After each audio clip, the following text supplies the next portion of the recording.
back then I was living under this umbrella of the starving artist myth, and it really is a myth. I work an awful lot on my own limiting beliefs, and there's lots that have been there from childhood, and takes a while to recognize them even, and then to kind of like smash through them, eradicate them, and replace them with really beautiful, aligned, abundant beliefs that serve you more. We only have one life, so you know, let's make the best of it. Let's live it to our fullest.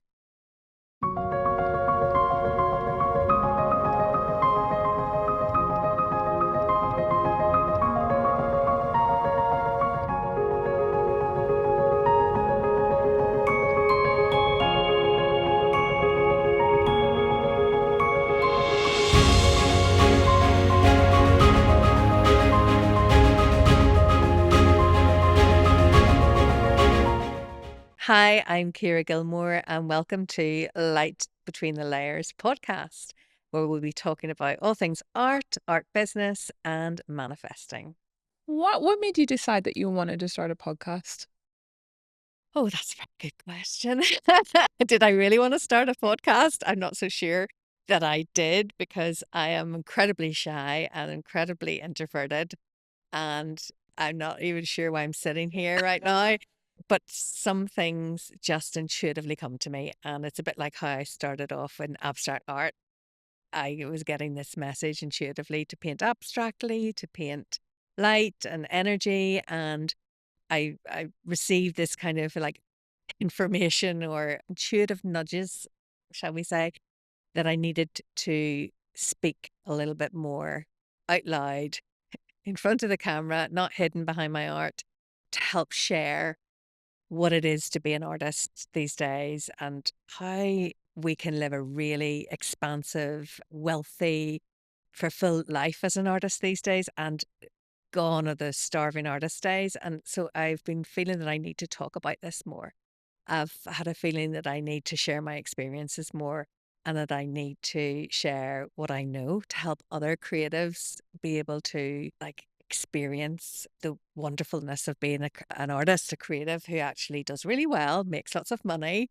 And so this is what the podcast is about. And hopefully I'll be able to share some insights that will help others follow their dreams and not hide behind excuses and procrastination and things like that, and actually dive into being their beautiful creative self, because that is so important. When you've got that inside you, it has to come out. Absolutely has to come out. So you might as well just go for it and, create your dream life through being an artist or any type of creative, really, at all. M We've talked a lot about, like, you're in this space of shifting your new identity, and this is part of the process. Can you share a little bit about Yeah. what's going on for you? So what I've realized recently is that a lot of artists struggle to create a really, thriving art business or whatever, because they're stuck in an identity of a starving artist. They're stuck in an identity of a hobbyist artist. And really the word and the meaning of identity has become very, very strong to me recently. And it's something that I'm really working a lot with in terms of my own identity. And part of being here is, I suppose, like up leveling identity in a way. I am finally ready to face my fears, because I don't want to be, people looking at me and seeing me and hearing me. It feels very uncomfortable for me. And but I want to keep jumping out of my comfort zone, because I know that when you do that, when you do things that challenge you and things that are uncomfortable, that's when something magical happens. It happens every single time I do it. Every single time I do something that stretches me. And and so this is a challenge for me. So I want to show people, like, if I can do this and I'm totally out of my comfort zone and I'm going cringe, cringe, I'm on a podcast, you can do it too. Just take a wee step slightly out of your comfort zone, and watch things shift in a really, really good way. if you keep staying in your comfort zone, you'll be comfortable, but that's not where the magic happens. That's not where the shifts happen, where the opportunities happen, where the wonderful, dream life that you can create happens. So I am looking at my own identity at the minute and who I want to be, who I want to become as a professional artist, as someone who's leading other art students. I want to be a good example. I want to inspire artists and I want to help and support artists get to where they want to be. I really, really do want this because I'm so sick and tired of hearing about there's no money in art, scarcity, starving artists, all a load of BS. So, yeah. So yeah, we all have to look at what we are in terms of our identity and where we want to be. And once you start to shift yourself along those lines and work on that, it's going to do a lot for moving you along in your journey to a more expanded version of you, a more up-leveled, upgraded version of you. So yeah, that's what I mean when we talk about identity. What can people expect out of this podcast? Because we're recording a lot of episodes. Yeah, yeah. So I'm going to be diving into lots of things that I hope are going to be helpful for artists, every type of artist, whether you're an abstract artist, whether you're a realistic artist, whether you're an impressionist artist, doesn't matter what type of art you do, portraits, illustration. I just want to be able to challenge your beliefs a little bit because I know that there's a lot of artists running around there who think that it's difficult to be an artist, and it's no more difficult to be an artist to be any other profession. Every profession has its ups and downs, and running your own business has its ups and downs. That's just normal. But if you actually want to become a successful, wealthy artist, then you can do it if you want it. So I wanted to help and support artists to create the life that they want. And that'll look different for each and every creative because it could just be that people want a little bit of an extra income. Could be that people want to make millions. Doesn't matter. I want to be here to help you get to that point.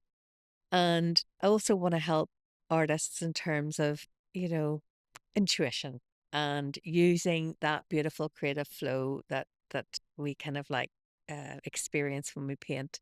I want to talk about that, and I've had a lot of success using manifesting techniques and energy in my life, which has helped me create the business that I have, given me wonderful opportunities in selling my art and selling my art courses. And I'm just about to move into my dream house. So I never thought that would happen. No way, not being an artist. But that's because back then I was living under this umbrella of the starving artist myth. And it really is a myth because whatever you believe will come true in your life. If you believe something, your brain or your ego, whatever it is, will look for evidence that your belief is true. And so whatever you believe is that critical point. So if you change your beliefs, your thinking, then your ego, your brain will start to find evidence of the new belief. So I work an awful lot on my own limiting beliefs, and there's lots that have been there from childhood, and it takes a while to recognize them even, and then to kind of like smash through them, eradicate them, and replace them with really beautiful, aligned, abundant beliefs that serve you more. We only have one life, so you know, let's make the best of it. Let's live it to our fullest. I love that. Well, let's dive into our first title, which is Intuitive Painting: How to Trust Your Inner Artist. This is a really interesting, like, kind of first point. Like, how do abstract artists trust their instincts? Yeah, it's something that I struggled with initially because I came from painting, animals. I did a lot of animal art, lots of cows, dogs, and landscapes, cityscapes, seascapes, all the realistic stuff, all the stuff that I thought If I can do that, that will prove that I'm a good artist. So I did that with this mindset. I need to do lots and lots of different things and show my techniques and show my skill. But I kept getting this intuitive nudge to try abstract art out. Now, at the time, it's really funny because at the time I thought abstract art was absolutely rubbish. It was technically crap. I actually thought that, which is really, really insensitive and so kind of like, what's the word? Entitled or something. There's some energy with that. Like, I'm doing animal art and technically that's very, very good. So I must be better than you, the person who's doing abstract art. I don't know whether it was something I kind of like picked up in school or whatever. Yeah, like it's not real art or Yeah, it's not something. real art. It's like a child could do, anybody could do that. Oh my gosh. So I went into it with this kind of like notion that it was going to be so easy because I'd seen lots of artists and they were doing abstracts and they were selling them at pretty steep prices. And I was going, well, hey, that's quite attractive as well. The, the money aspect of it. But I started doing abstract and my goodness, they were absolute rubbish. Stuff I was producing was so bad. It was so bad. And I thought, well, why am I getting intuitively nudged to do this when I'm obviously crap at it? It's like, what's going on here? But what I did realize, obviously, with any new skill, first of all, you need knowledge. You need to learn the skills. You need to know what to do. And abstract can be expressionist art, can be very, very intuitive. And that's what I want it to be. That's what I wanted it to be.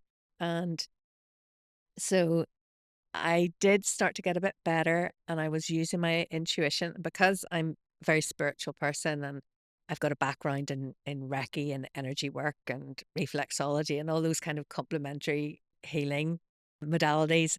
I kind of was I was tapping in an awful lot into this kind of intuitive, energetic flow that was I could feel when I was painting abstractly. But I didn't have the core fundamental skills of abstract because if you're going to paint a picture of a house on a street, you've got this thing called perspective. So it's going to look really, really rubbish unless you have this perspective right and the windows in the right place and the lines in the right place. And that's a rule for that type of drawing. And same with a face, if you're doing a portrait, there are rules to do with how to do a portrait. Well, there are actually rules for abstract too, which I did not know very much about. So when I discovered that there were rules, I started reading up on them and I started practicing and I started to dive into these kind of fundamentals like composition, color theory, value, unity, and balance. It's very much like photography. And as a photographer, you would know that you can't just have a piece with you know something right in the middle. Something right in the middle can look really a bit, you know, maybe off to the center using the rule of thirds, that type of thing. So anyway, I went on a mission, and I just decided I was going to get these fundamentals in my head, so that while I painted intuitively they would be in there and I would know exactly what I was doing. A bit like driving a car. So you do your theory, you do your practice, but it's only when you start driving the car that you do things instinctively. So abstract art for me is a mixture of the intuitive flow, that creative flow, these fundamentals fused together. And that's what helps me create the paintings that I create and that the process that I teach inside my main course, the Intuitive Abstract Artist? What blocks abstract artists from trusting their instincts? Well, that's a really good question because whenever they realize that there are these fundamentals, then they get stuck in those kind of technicalities. So instead of allowing it to flow and getting into that lovely creative flow where time stands still and you're in this beautiful energetic flow of kind of mindfulness, that's when your most beautiful art will come out. But they're busy like coming out of that and then going, right, well, what's my composition like? And that's fine when you're starting out because you kind of need to do that a little bit to You get need to good at know the it. rules first before, Yes. yeah. Yeah. So there will be that awkward stage where, especially if I know that some of my students, when they're doing my courses, They're saying, I'm thinking about this and I can't let it intuitively flow. Um, and but that's just the beginning. And like any craft or skill, you are an apprentice at the beginning and you're there to be a sponge and absorb and practice and create and practice and create. And that's what it takes. And eventually one day it's going to click and you won't be thinking about it, but intuitively it'll be part of your process and you will be thinking about it without realizing. And that's what a lot of my students get to the point of being able to do that very instinctively. So yeah, things that can block them. I mean, I suppose when you're in the flow and you're in the studio and you're trying to get into that flow, it's like overthinking again. Is this good enough? Trying to create a masterpiece instead of just going into play and experiment. Because whenever you're trying to do a masterpiece every single time you go in there, it's never going to happen. Because the amount of paintings that I have painted over because they haven't quite hit the mark, there's hundreds. You know, you're not going to create a masterpiece every single time. And what I teach my students is to get sketchbooks, to play, to experiment, to let go of the outcome, to let go of the fear, to try and listen up and just get, you know, allow the freedom to happen in their painting rather than to be trying to get an end result. It's okay to get an end result if you're painting a dog or a cat, but with abstract and especially this type of expressionist abstract, it's about your feelings, it's about your emotions, it's about what do you want to say in this painting? What do you want the person who's viewing it to feel? What journey do you want to take them on?